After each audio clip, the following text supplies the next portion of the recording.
Hey everybody, welcome back to my channel. If you are thinking about these resolutions, don't know where to start, don't know what to do, you are not going to want to miss today's video. Hey, welcome back everybody. I'm Dietitian Jacqueline, and today we're talking about, should we do resolutions? Should we not do resolutions? What's going on? What is everybody up to, right? So over the past few years, you might have heard this new year, new me philosophy, and I think a lot of people are starting to tune it out. I know I do, and I am, because, it just feels like a lot, and it almost feels like fake. It feels like, do I really want to get involved with that kind of thing? And so if you're getting the ick from this resolution vibe, I don't blame you. So resolutions for the most part don't work, mainly because I think when people come into the new year, they have this bull in a china shop kind of thought process. And rather taking this all or nothing approach, which always leads to burnout and stress and anxiety, what we really need to do is scale it back and really start thinking about getting back to basics. So what I want you to do around getting organized and motivated for the new year, because I do want you to be motivated, is start thinking about how do we set realistic goals. And that's really what I want to chat with you about today. So this is going to be a short video, at least I hope it is, because it's going to be very straightforward. I want you to take this information and start implementing it right away. So the first thing I want you to do is just grab a handy dandy notebook. I have a big, a 5 subject notebook. I still do these. I'm very much a paper and pencil pen kind of gal, and that's what I like to do, and that's what helps me stay organized. But I think one of the reasons why resolutions tend to get so out of control is because we set our expectations really, really high. And rather than starting at a place where we know where our baseline is and creating a step-by-step approach, which is how I handle any of the clients that I work with, is we have a very much step-by-step approach. In fact, I have created a 52 weekly health habits tracker to fuel your mind and body, because your mind is very much part of this process. That is a tracker that's going to help you stay organized. And so here's my tracker right here. So in here, there are 74 pages. So you're going to get a new health habit to implement every single day. You are going to get the tracker itself. So here's the tracker, if you can see it. So you're going to track self-care activities, sleep, your habits, of course, and a gratitude list. I think it's really important to maintain some kind of positive energy, positive vibe, right? And then notes to add additional questions, things that you have to follow up on, and anything that you want to continue working on, right? So I think this is a great place to get started. I'll leave the link in the comments below.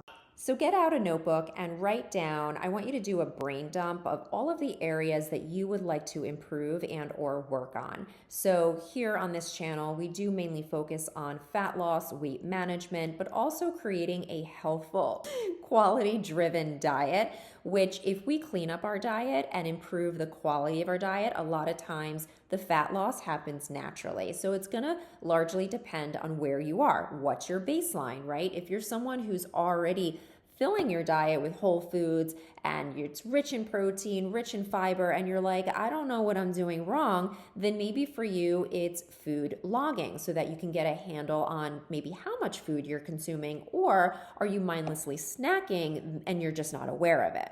Now, once you have your brain dump of all of the areas that you want to focus on, don't get crazy and think oh my God, I'm never going to be able to work on all these things.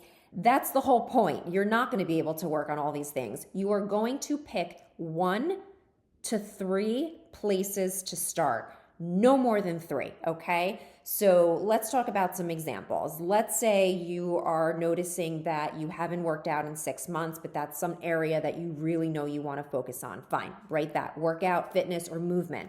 I like to call it movement because just the act of moving your body every day can really propel you into a completely new mindset, but also improve your physical health. So don't discount the power of just simple movement. Then maybe the next area is that you notice you're eating fast food, maybe 3 to 5 days a week, and that's an area that you would like to cut back on, reduce, improve. That'll be number 2. And then maybe the third option is that you are just not drinking enough water. These are all common areas, by the way. This is nothing like groundbreaking. These are common areas that people have told me they like to work on, especially in the beginning part of the year, because they're feeling more motivated. Are these 3 things super difficult to work on?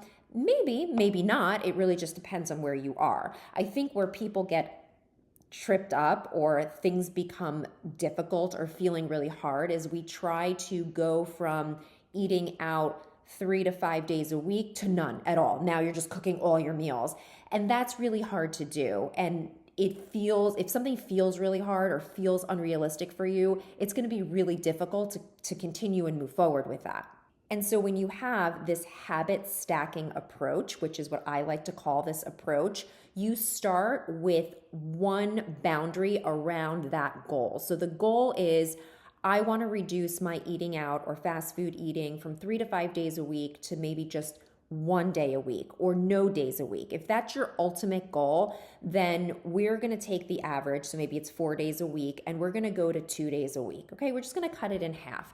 So that feels doable, right? Okay. I'm used to eating around 4 days a week, but I'm just going to go 2 days this week or even 3. That's still an improvement. It's still a win. It's still progress, right? You've still improved from where you are. Now, once you've got that habit stacked, right? And you've taken your book and you've written, okay, I'm only eating out twice a week and I'm doing it repetitively week after week. Holy cow, I've created a new habit. Now we're going to move to 1 day a week. And if that feels comfortable for you and that's a huge win and you're feeling better and you're less bloated and maybe you're starting to lose a little weight because you've just reduced the overall caloric load of how much you're eating out. Remember that when we eat out, we tend to eat more calories. Then that's a win. Maybe stay there for a few months. And if your ultimate goal is to go down to 0, then you do it. The problem from eating out 4 days a week to no days a week is that who's going to prepare your food in between, right? So you still have to do the action of meal prepping, food shopping. So now you've just created a whole new job that feels really hard and feels really overwhelming and is very time consuming. It doesn't have to be that way, right? There's a big difference between preparing 7 meals a week versus maybe 5 or versus 4, right? Especially if you can batch cook. That's a different conversation. That's a meal prepping conversation. But I think you know where I'm going with this. So remember, when it comes to setting your goals, remember that they have to be attainable for you and realistic. So make sure that your goal is something within your reach or something that you're able to set boundaries in your life in order to achieve. And I think that we have to do a lot of reflecting in our own life to figure out what that is. When I work with people one-on-one, everybody's story is different, right? Some people have supportive spouses, others don't. Some people have maybe a supportive parent or friend that can help them. Maybe they need help with childcare or some other area of help or support that they need, and they have that and other people don't, right? You may be someone who lives by yourself in a new area, new state. Maybe you transferred for work and you don't have a support system. Your goals may look very different than someone who still lives in their hometown, surrounded by friends and family that they've known their whole life. It's okay to be in either situation, but what's important is to really self-reflect and accept and understand those are the circumstances you're working with. It doesn't mean you can't achieve your goals. You just may have a different avenue or a different path to get there. But I strongly believe that starting with 1, 2, or 3, no more than 3 goals at a time before you move on to a new goal is really important for consistency and ultimately your success. And one of the last things I want to talk about is how specific do you need to get around your goal? And I would say pretty specific. So if you have a goal of eating more vegetables, that is neither here nor there. I don't know what that means, and neither do you. So eating more vegetables is like, okay, like what does that mean? Like one stick of broccoli? What does that mean? Or is my goal, I plan to eat a cup of vegetables at lunch and dinner every day?